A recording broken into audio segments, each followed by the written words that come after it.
Hello everyone and welcome back to Let's Talk Kashrus, presented by the Kashrus Awareness Project in conjunction with Torah Anytime. Today I am privileged to be joined by Rabbi Sholem Fishbane, Executive Director of ACO and the Kashrus Administrator of the Chicago Rabbinical Council. Thank you, Rabbi Fishbane, for joining us once again. Thank you for having me. So, we talk about kashrus on this program, and we talk about ingredients, we talk about supervision, we talk about systems, but there's one component of kashrus that is very often overlooked, and it's a unique concern, and maybe even surprising to people, because it's not in the, what we would call the traditional part of Yeridea that people study and learn when they're learning the halachas of kashrus, and I'm referring to Avodah Zarah. It was brought to our attention that there are actually concerns of Avodah Zarah when it comes to certifying kosher food. Right. Now, you're very well aware of this.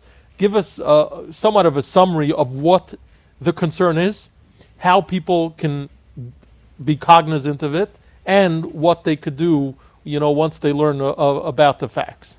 Great point. That is very, very true. And what most consumers don't understand behind the scenes, our bezdin sometimes are dealing with Avodah Zarah shilas, in which I would say a lot of people that learn kashrus skip right over that, like how could that be negaya? I'll give you one recent example that came to our attention. We certify a company that was making eye drops. Eye drops. Now, we used to ask companies, why would you want a hashgacha on something that seemingly doesn't want hashgacha? But we stopped asking. You know why? Because primarily they understand that kosher is very good for marketing. It gives people an assurance. And it's, well, we want it anyway. We said, okay, if you want it, then there's no kashrus concerns. We're okay with that. So we granted hashgacha to this company that was making eye drops. And it came to my attention once I saw the actual box. There was all sorts of references to Yashka and all sorts of things. That, oh my gosh, what's going on over here? So I asked them to come into our office, and we had a meeting. And I have to tell you something. In all my years of training, this really took me by surprise. It turns out that not only is he an eye doctor, but he's also a priest, and he has a deep feeling that the reason why the world is in a sorry state that it is, he goes back to the beginning of Bereshis, Genesis, where Adam Harishon ran away from Hashem, and the way you have to come back is through seeing. And get this, the way we're going to come back, he knows, is by Bayis Shlishi. Bayis Shlishi. And he knows that when the Jews build Bayis Shlishi, the concept of Para Aduma, this guy is telling me this to me. Para Aduma, you're all going to be purified, but when you go into the mikvah, you close your eyes. And your whole body won't be pure because your eyes won't get the mikvah water. And how is the Beis HaMikdash going to be pure? You hear what's going on? So he created this eye wash that is going to be purified through, holiness, and the entire purpose is for when the Klal Yisrael builds a Bayis Shlishi, we're going to use, and therefore he needs a hechsher because it has to be kosher in order to be. You couldn't make this up. You cannot make it up. You cannot make this up. So I said to him, so how do you make it holy? Besides that, we're giving hashgacha in it. Oh, I say, he says he takes a certain waters from Ethiopia that the king dipped in, and then he pours it in. Then he says a 3-page prayer. I said, what type of waters? That wasn't the Shiloh of Avodah Zarah. I said, let me see the prayer. I looked at the prayer. Oh gosh. So I gave it over to our bezdin. And our bezdin looked at it, studied it, had several meetings with him. And the bottom line is they told me, it was as if he took out, Chelik Gimel of Yeridea, Hilchas Avodah Zarah, and found every chumrah to make sure this Avodah Zarah, and he wrote it into his prayer. It was like, there's no shayla, this is mamish Avodah Zarah. So we had to tell him that not only can it not be certified, but all this, thankfully nothing had hit the market yet. Mm-hmm. All the products had to be taken off our hechsher, all that. That's one example that didn't even hit the market. A wild example. But there are many, many others. We travel a lot, so we have factories in India. So in India, if you know that the cows are sacred there. Okay? What I mean by sacred is like if there's a cow crossing the street, everything stops. That's why traffic in India is horrendous, because they don't shecht or kill the cows, and the cows are sacred. So there's cows all over, and there's traffic jams galore. Yet it's okay, according to their culture or religion, to take milk from the cow. And there are some hashgachas that actually certify products with milk from India. So I ask you, what do you think? If it's holy, if it's avodah zarah, what would be the heter to give such a? Now, with CRC, we do not do that because we rely on Chol of Yisrael, Lefi Rav Moshe, and because there are many behemoths tmeos there being milked, then we wouldn't give hechsher. But there are some hashgachas that rely on the pri chodosh, which is not like Rav Moshe, but it's more if the behemoths tmeos milk is more expensive. So they do rely. So what would be the heter for such a thing? So where do you go for such, right? Where do you go? So that's where the Rabbanim that live in these countries become very valuable. And we spend some time talking to them and understanding. And basically the way it works is that the cows themselves are not avodah zarah where you bow to the cow. Rather, they're sacred, so that they carry, neshamis, whatever they believe. I'm not bakant in their exact religion, but the point is that it didn't make it akrovas avodah zarah to the point where the milk is out. So that's another example. I have to tell you a story, not related to Kashrus, but it's just a great story. Remember the tumult with the sheitlich many years ago? Sure.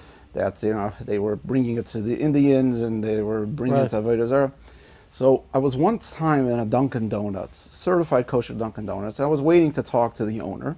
The owner actually was from Indian descent, and he was with his family, and they're talking amongst themselves, and I'm standing outside and I overhear the conversation. I'll listen to, we have Yiddish tumults, coffee room tumults. Sure. So they have coffee room tumults. Maybe, I don't know what they drink. Okay? And their tumult at the time was, you hear what's going on? In the temples that we thought our daughters are going to give the hair to the temple in India, they're not even making it into the temple. As soon as it's caught, it's taken off to the side to be sold to the wig industry. Chutzpah, they're going on. I was like, this is the greatest news ever. Exactly. So that's just a great little story. But there are many other things that come up.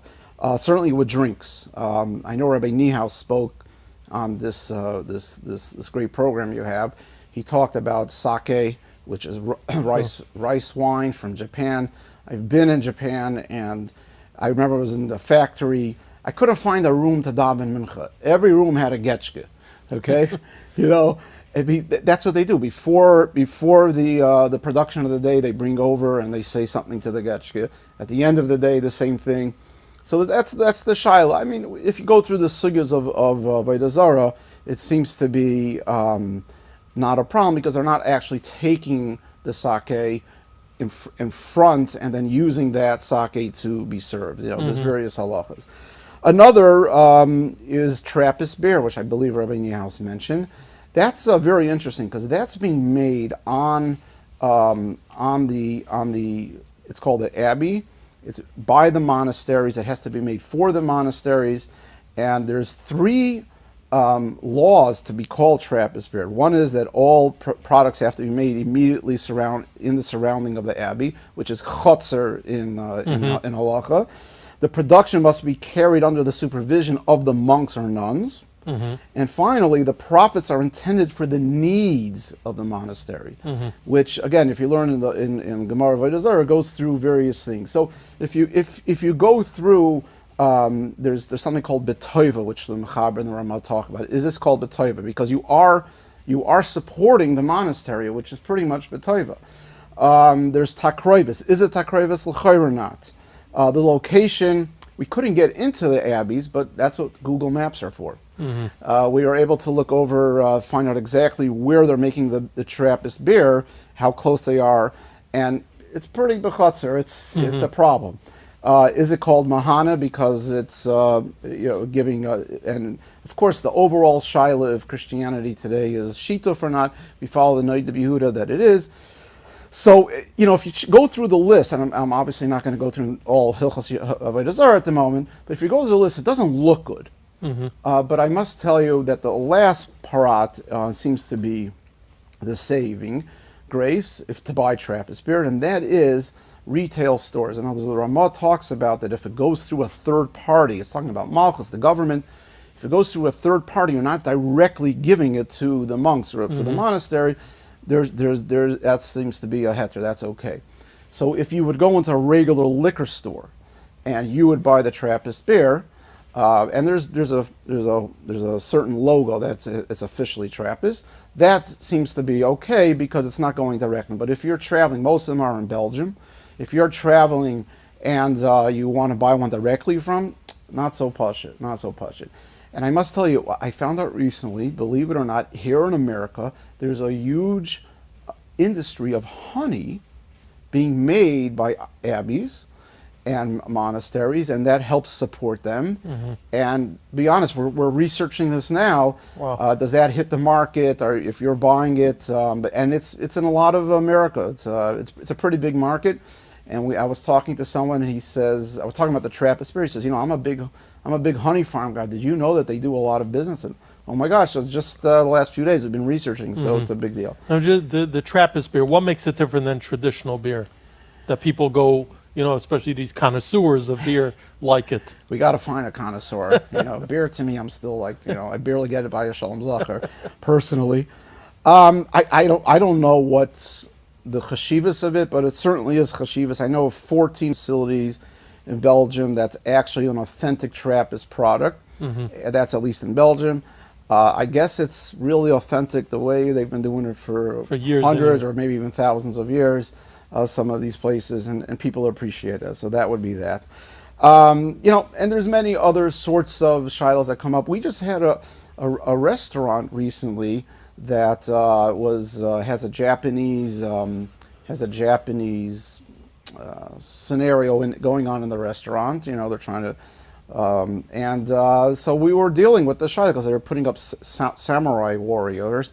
Oh, really? And the like question, figurines? So our Rav Bezdin went in and cut off an ear, made them sure that people wouldn't assume it was a Buddha, whatever it is. So again, Hilchos Avodah Zarah. Who's thinking about that? The mashgiach that learns Hilchos Melicha and Taruvas, right? And but it really shows what it goes into running a Kashrus station today. The need for a very strong bezdin, a need for Talmidei Chachamim. Right. As well as practical, and knowing how to use Google Maps. So, Rabbi Fishbane, that's absolutely fascinating, and we look forward, if you ever have any of those other interesting stories, like the one about the eye drops, that's unbelievable. Yeah. I think since we started this program, I think that one takes the cake. So thank you for sharing, and thank you for being here. Thank you.